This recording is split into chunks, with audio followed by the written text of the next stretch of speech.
సంచార జాతుల బిడ్డ మాట్లాడు 2 నిమిషాలు బిడ్డ.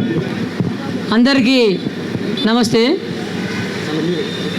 బీసీల ఉద్యమాల ముద్దు బిడ్డ మన రాజ్యసభ సభ్యులు ఆర్ కృష్ణ గారు, బీసీల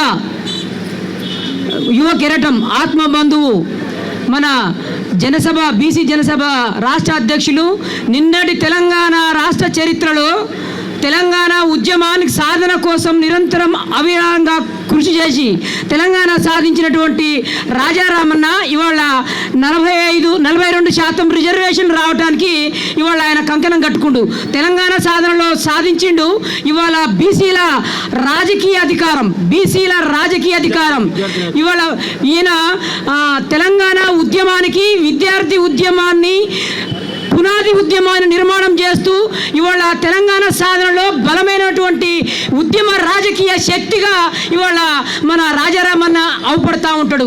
మరి ఇవాళ ఈ 42 రిజర్వేషన్ల సాధన కోసం ఇవాళ కాంగ్రెస్ పార్టీ ఇవాళ బీసీలను కనుక మర్చిపోతే, రిజర్వేషన్లు ఇవ్వటంలో కనుక మర్చిపోతే రేపు జరిగే స్థానిక సంస్థల మున్సిపల్ ఎన్నికల్లో కూడా మిమ్మలను కాంగ్రెస్ పార్టీ మర్చిపోతుంది. కాంగ్రెస్ పార్టీని బీసీలు మర్చిపోతారు. ఎందుకు మర్చిపోతారంటే మీరు ఇచ్చినటువంటి వాగ్దానాలు ఏంది?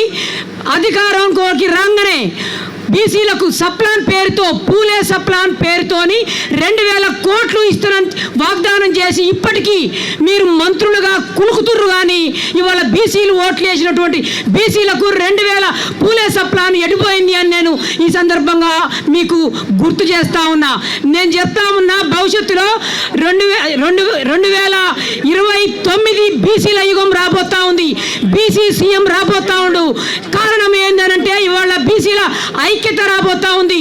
ఇంకో విషయం ఏంటంటే బీసీల ప్రధాని అని చెప్తున్నటువంటి మోడీ గారు ఓసీలకు రిజర్వేషన్లు ఇచ్చిండు. ఓసీలకు ఇచ్చిండు రిజర్వేషన్లు. ఎంత ఇచ్చిండు? 10% ఈడబ్ల్యూఎస్ రిజర్వేషన్లు మోడీ గారు ఇచ్చిండు.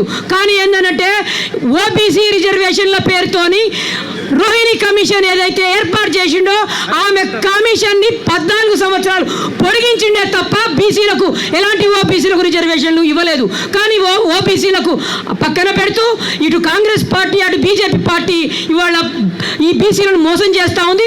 కాబట్టి ఏంటంటే రాజారాం గారు యాదవ్ ఇవాళ ఇందిరా పార్క్ నుంచి మొదలుపెట్టి ఇది జిల్లాల వ్యాప్తు కూడా తీసుకుపోతూ ఈ ఉద్యమాన్ని బలపరుస్తూ ముందుకు తీసుకుపోతుంది కోరుతూ ఆయనకు వేదిక మీద ఉన్నటువంటి ఉద్యమకారులందరూ, నాయకులు, రాజ్యసభ సభ్యులు, మాజీలు వీళ్ళందరూ సహకరించి ఆయన ఉద్యమాన్ని కనుక జిల్లాలోకి తీసుకుపోతే భవిష్యత్తులో మరో తెలంగాణ సాధన ఉద్యమం మరియు బీసీ ముఖ్యమంత్రి సాధన కోసం ఏర్పడుతుందని ఈ జనసభ ముందుకు పోతుందని కోరుకుంటూ మరొకసారి బీసీల ఐక్యత. పెద్దమ్మ తల్లి ఇంటానుకున్న ఆయనకు వినపడాలి. అర్థమైందా? బీసీలకు హక్కులకు పోరాడుతున్నటువంటి బీసీ జనసభ వదిలాలి. బీసీ జనసభ సాధిస్తాం. 42% రిజర్వేషన్లను సాధిస్తాం. BC sub plan. థ్యాంక్ యూ అన్న. ఇప్పుడు